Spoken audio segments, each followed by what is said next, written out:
November when the foreign minister, who was not then foreign minister, popped up to suggest that something rather dramatic was happening in Harare. Since then, you, Mr. Foreign Minister, have had rather a frenetic time. You've had a very, certainly a very frenetic week. The world has been looking on at your country initially last November with a certain amount of disbelief, then with a lot of hope, but tinged with just a teeny bit of skepticism in some quarters. I think those of you that know Southern Africa, and I've been going in and out of Southern Africa for 25 years. I covered my first Zimbabwean election in 1994. Will know that it's a land with astonishing promise, and so there are two questions, fundamental questions, that I hope to address today in conversation with the foreign minister. One of them is, how can Zimbabwe get to this promised land? And the other is, fundamentally, are you and your colleagues in ZANU-PF, are you the guys to take Zimbabwe to the promised land? Let's start with the election, which is widely deemed to be the next key milestone on Zimbabwe's progress from the past. There was some talk yesterday about a date. Can you just say once and for all, when is the election going to be? Thank you very much. I've had certain proclamations that I declared a date, a proclamation for the elections. Obviously, I'm not the president. I'm the Minister of Foreign Affairs and International Trade.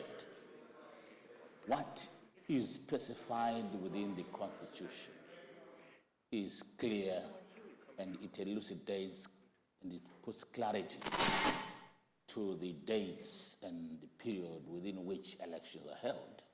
And it is always, and it has been stated that it is 30 days before the last date of the last swearing, the last head of state, which was on the 22nd of August. So what it means basically is that 30 days from the 22nd, working backwards, is about the 21st. So it's in between that period. And the president has actually pronounced further to say it is going to be in July, when it is going to be subject to the president's proclamation as a result of the processes which would have been completed by the Zimbabwe Electoral Commission. It's independent. Okay, so sometime in late July. As you will know, Mr. Foreign Minister, that much expectation and, or rather much sort of store is set by the idea of it being a free and fair election. Indeed, when I was last in your country, I had an interview with your president, and he said that he was committed to have a free and fair election, which was a good statement of intent, but words are one thing, obviously, but the key is the actions. If some of the people in this room are going to think, right, we are ready to return and do business with Zimbabwe. In terms of a free and fair election, one of the questions that's constantly raised is the issue of the media. I know your constitution allows for independent media and so on, says that state media should be independent, but the state television is, most people would say, remains very close to ZANU-PF, as do many of the newspapers. What are you going to do to change that?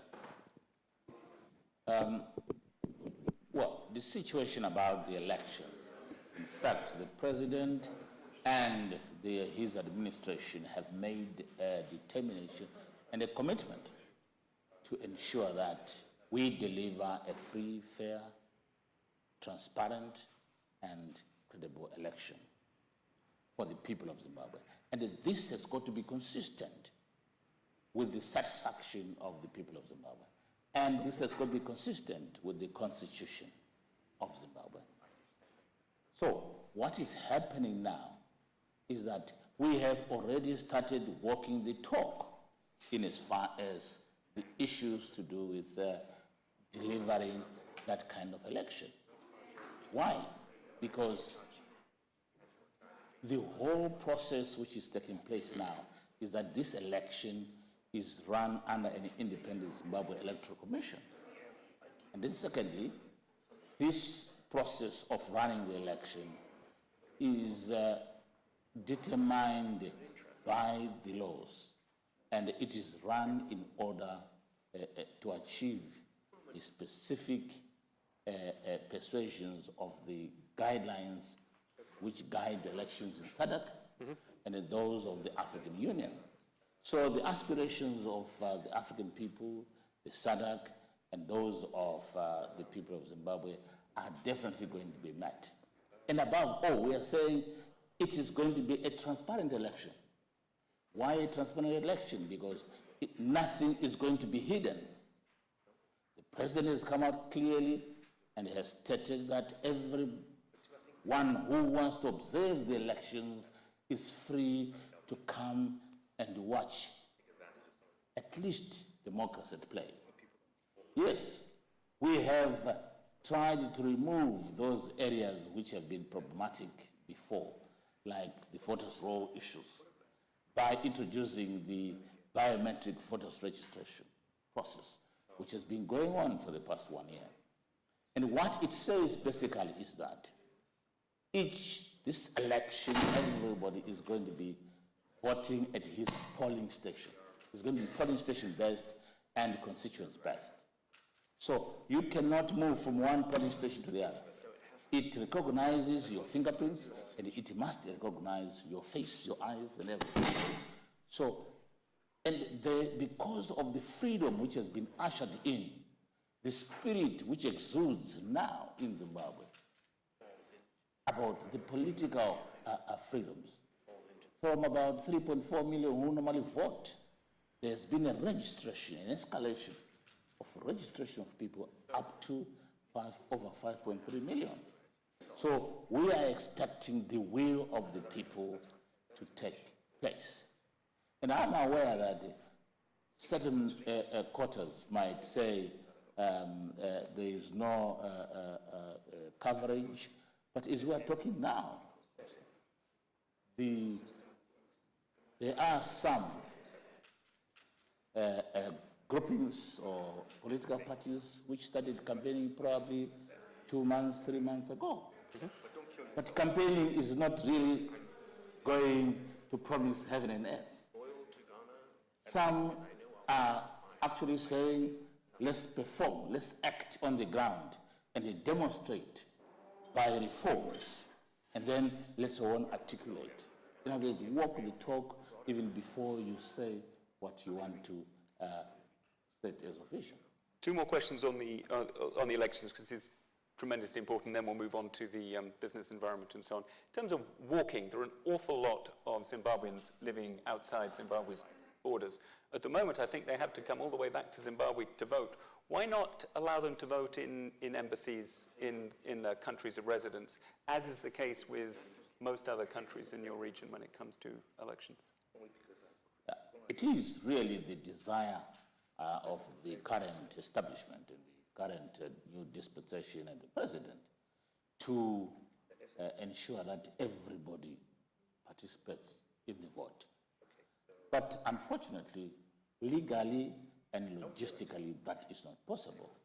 As I said, the Constitution clearly prescribes that this election has got to be constituents-based, and it has got to be within the polling station, and it must be within Zimbabwe. And the president can only declare a constituency within Zimbabwe for now.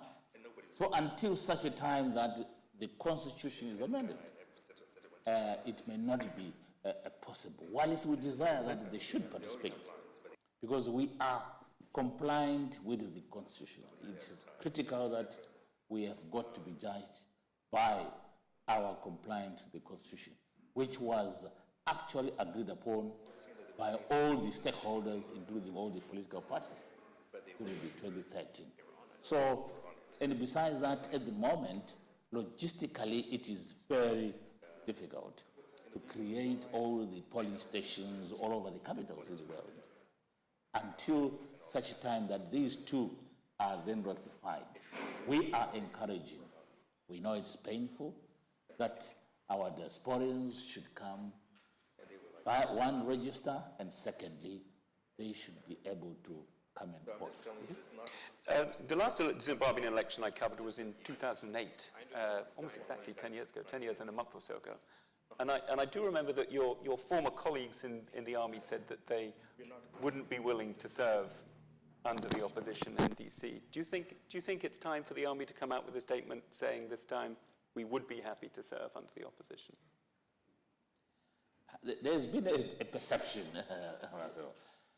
which says, a perception sometimes which means that free and fair election in Zimbabwe means winning by the opposition.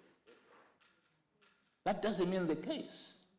Free and fair and credible election means the will of the people prevails. Mm-hmm. And the one who has communicated effectively and who is trusted by the people is the one who is going to emerge. So really, it's not an issue, and everybody is prepared to respect the will of the people. Just let's turn to the economic landscape. Yeah. A few days ago, a couple of colleagues and I interviewed President Ramaphosa of South Africa, and we asked him about how he was going to transform a sluggish economy with a large public service, increasing levels of debt. What was his silver bullet? And he said, investment, investment, investment. So really the same question applies to Zimbabwe, very sluggish economy, et cetera, et cetera. What is the government's silver bullet to transform the Zimbabwean economy? Almost the same formula. It's investment. And it's investment. Why? But the conditions for investment must be right. And we are aware, and it has been stated many times by ourselves and even particularly by the President, that we must create an appropriate environment which makes capital comfortable. The environment which will make business secure, and an environment which will make viability and success on the ground. So what we look at this particular moment is that we have been an isolated state for nearly 2 decades. And this has been a very difficult time for Zimbabwe, both Zimbabweans internally and Zimbabweans externally. And we are saying this is the time to end this isolation. And that's why we have undertaken a strategy of re-engagement or rapprochement with everybody in the global village, so that we can reintegrate Zimbabwe into the global family of nations, so that Zimbabwe can participate within the global economy without any hindrances. Mm-hmm. And this is going to create an environment where natural capital is an excellent emerging market. I think Zimbabwe is an example of a well-kept secret by Africa, which is an example of an emerging market which business, I think globally, should really be part of in terms of its contribution in the rebuilding. And which particular sectors are you looking for investment? When we say Zimbabwe is open for business, we are really primarily first looking at the key economic enablers, which is the infrastructure, which will make private business to thrive. And then secondly, we are looking at the various sectors. There are low-hanging fruits which we look at, like the tourism. Zimbabwe is endowed with some of the wonders of the world, right across the Victoria Falls, the Kariba, the Great Zimbabwe, the wildlife, anything you can think of which is marvelous in this world, the great weather. I mean, it has been... that was a cheap shot for us. And we are saying this is the country.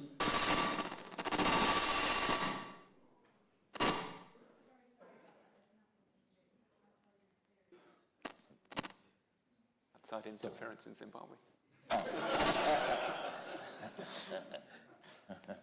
Sorry, I interrupted. About tourism, and I think we try and press on. You're talking about tourism and other areas of investment. Oh, I was talking about. This is fine. It's good. Tourism. Sorry.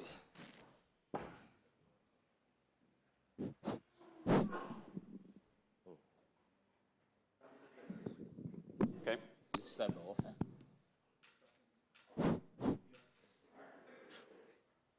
Yes, I was just talking about low-hanging fruits, really. One of which is tourism in Zimbabwe. And as you are aware, for example, we have just finished refurbishing the Victoria Falls International Airport now. And there's been an influx of major airlines landing into the Victoria Falls. And that has increased total room occupation to nearly over 90%. And it is now very difficult to find a room in the Victoria Falls. And we are saying these are opportunities, not only on the infrastructure side to develop the tourism infrastructure, but also in as far as the various activities, tour operators and other activities which are provided. The second area is obviously to do with the mining sector. You are aware also that we have now reformed quite a lot of economic areas, legal impediments which have been barring investment into the mining sector by reviewing the 51-49% concept, which was perceived as if one landed at the Zimbabwe, at the Harare or the Robert Mugabe International Airport, automatically you lose your 51% before you start introducing or starting your business. Now we are saying all these areas are now open in the mining sector. So it is up to an investor to negotiate with those partners on the ground and with everybody or government, if it is holding those concessions, so that there is a win-win scenario. And we are saying further on to that, there are over 40 minerals, in fact, in Zimbabwe. And these are opportunities which are there. And of late, there's been obviously issues to do with lithium. And I know where the technology, where the world is going, and we are saying, let us look at these opportunities so that if we are going the electric cars way, then let us do so. And obviously the manufacturing sector, value addition, the agricultural sector, the horticultural sector, and all these are areas, and ICT are areas which we think should and present themselves as opportunities for investment in Zimbabwe. Let's stay with mining a second. I know that the new draft of the mining law has called for, is pushing for all mining companies to have a local listing, 51% local listing. I understand the desire to have local listings. That's prevalent across the world. But if you look at a country like Mauritius, for example, which also pushed for more local listings, they did it more via incentives, via a low tax regime and so on, and rather than what some might call a slightly sort of heavy-handed request by the state. I just wonder if you could talk more about this law. Why not loosen the demands of the state? Yes, I'm aware of the provisions you're talking about, which had required that through the Mines and Minerals Act that there has to be listing on the local stock exchange. But remember, this Mines and Minerals Act has been in and out of Parliament probably for the past 10 years. So probably this has been that position which has been considered at that particular time. But I can assure you that President Idi Mnangagwa's dispensation is proposing to review these areas so that appropriate incentives can be provided in order to promote the mining sector. Mm-hmm. Lastly, on mining, I'm aware, and in fact, the President talked to me about this in January, I'm aware of the scrapping of many of the requirements of the former indigenization law. He said it was, I forget how he described it, it was in the departure lounge or something, he said. Platinum has stayed, though. That's platinum and diamonds have not been, shall we say, liberalized. Why platinum? Can you explain that? Can you justify that? If I can quote the President's words, he says, we have liberalized the rest of the minerals except platinum and diamonds. Why? Because we are still crafting an appropriate policy of interaction in those particular minerals. An example, we only realized that we had diamonds recently, and we have got no experience whatsoever in as far as the management of the diamond industry is concerned. And the platinum industry also is a major industry.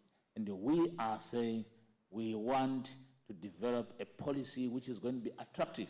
And most likely, this is going to also get the benefit of this policy review, which has been pronounced in other areas. If you look at Zimbabwe in the context of Southern Africa and then look further north to East Africa, you see two rather different pictures. You see a Southern Africa that seems somewhat locked in a sort of low growth environment, and East Africa where economies are growing much more quickly. And so the question that keeps coming up is, don't Zimbabwe, South Africa, and one or two other countries in Southern Africa, don't they need to really address some serious structural reforms to transform the very nature of their economies? And one of the big issues here is in Zimbabwe is the extraordinary size of the state workforce of the public sector, which seems frankly just unsupportable given the size of the Zimbabwean economy. What are you going to do about that? We are undertaking quite a lot of reforms, and these reforms cover areas like public sector reform, and it also with the design, in fact, to get Zimbabwe to be a higher middle income country at least by 2030. And that's why we have undertaken a very ambitious reform program. That's why even the way of doing business is also being undertaken. We have recently, you have had invited the chief executive of the Rwanda Development Board and the chief operating officer. And we have been having seminars, workshops at cabinet level, at bureaucratic level, at every level. The idea is to establish a one-stop shop so that we can strengthen an institution which is able to service the investors without going through a lot of other departments and ministries. And that is obviously going to provide a platform through which the public service reform would therefore obviously come up. And so we are saying a lot of all these issues are going to be grouped under one. We are aiming at not days, but hours as well. I'm going to ask one more question, and then I'm going to throw it open to the floor, because I'm sure there are lots of questions from amongst you all.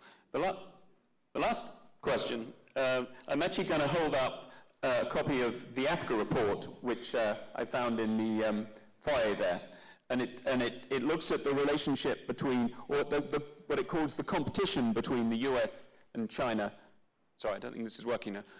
Is it working? Between the US and China over Africa. Last week I was taking part in a panel talking about Southern Africa, and I was asked a question from the floor, and the questioner said, you guys on the panel, you're talking all about Zimbabwe's rapprochement with the West and so on, but isn't it the case that Zimbabwe's most important partner is China? Is China Zimbabwe's most important partner? And can you just talk about the relationship with China and how important it is for Zimbabwe going forward? Russell, let me tell you, the strategy of Zimbabwe to get out of its isolation is basically to, firstly, reassure those friends and deepen relations, economic relations, with those nations who have always been amenable to Zimbabwe. And secondly, to particularly re-engage with those nations who had not perceived Zimbabwe with a positive eye. So we are saying we want the whole Zimbabwe to be positioned in the global village as a player, and so that it can benefit, it can cooperate with everyone in the world, and not necessarily one. So if tomorrow the trade, our biggest trading partner, for example, is South Africa, what we are saying is we want to get the best advantage for the nation, and then so that we can achieve the vision which the president has set for the nation. Can you just elaborate on the relationship with China, which is an important partner, which I know people would like to hear about, just the nature of the relationship? Forget about the competitive idea. Well, all I'm saying is that yes, China is a friend to Zimbabwe. And it has been a friend to Zimbabwe. And you are aware that most of the Chinese investment has been coming into the areas of infrastructure development in Zimbabwe. And just recently, we have just commissioned a power station which was funded through and which was undertaken by the Chinese, and which introduced 300 megawatts. And we are talking about a subsequent power station, which is also supposed to be done, which is called Wange 7 and 8.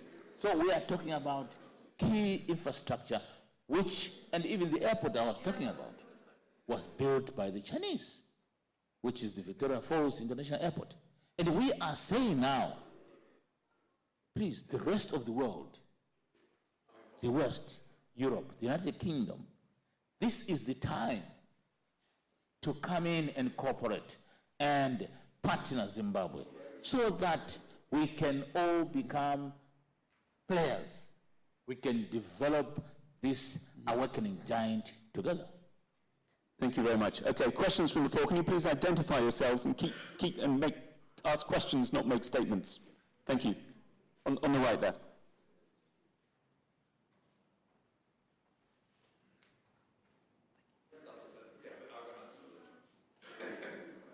My name is Donu, and I'm a Nigerian journalist. You mentioned agriculture earlier, sir. And I just wanted to ask you, what are your plans for white farmers? I mean, how do you acknowledge the value that they undoubtedly add or can add in future with the natural instinct of angry Africans who want to right the wrongs of the past? It's clearly progress in the relationship, Foreign Minister, that it's a Nigerian journalist asking that question, not the British journalist. Yeah. The question was about the white farmers, what role they can play in the future. If I can quote on the recent celebrations of the 38th independence celebrations by the president, he said, there is no white, black farmer, but anyone who calls himself a Zimbabwean is and can classified as a farmer.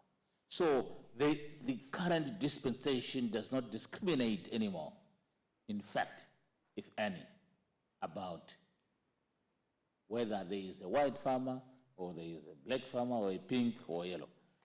But the whole key point is that we cannot rub the past. As I said before, we cannot obliterate that history. The key point is that as Zimbabweans, what can we do, particularly in order to harmonize and to use all the skills which we have in Zimbabwe for the purposes of developing our agricultural sector? Surely you have seen of late there's been quite a lot of different races who are participating in the agricultural sector. And we are actually saying some of even those who were white farmers who had probably short leases are now being given the same consideration just like their counterparts. So there is no more discrimination between races, so to speak. There's a question on the left there. Thank you. My name is Wayne Hennessy Barrett. I'm an entrepreneur based in Kenya. I thank the Minister greatly for the comments and the synopsis on Zimbabwe. A lot of encouraging commitment on inviting investment into Zimbabwe. Can the Minister give some reassurance that investors will be able to get their money back out again in due course? In order to reinvest, of course.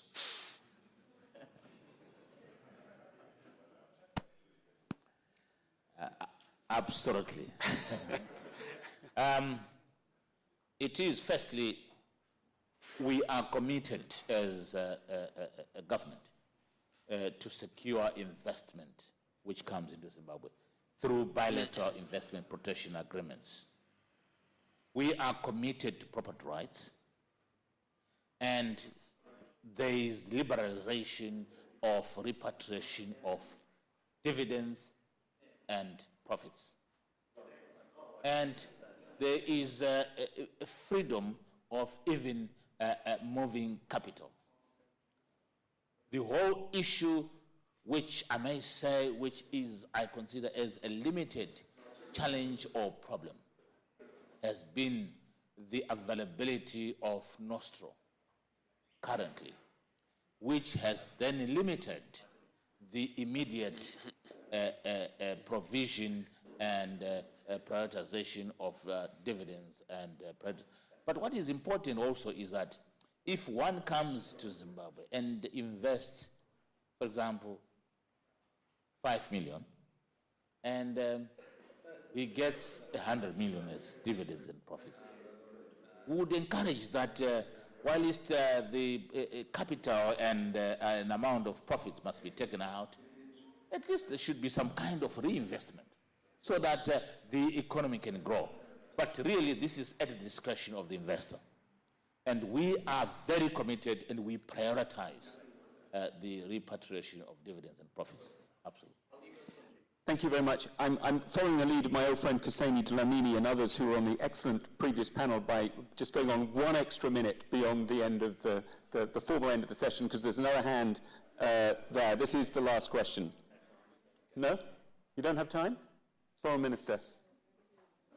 One more question? Well, time all right, then I will ask the last question.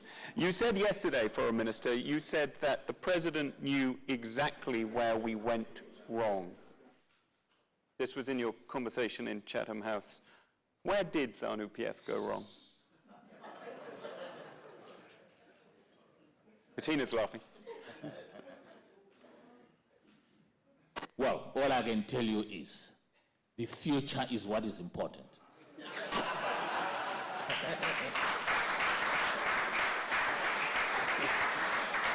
We continue tonight. Thank you all very much.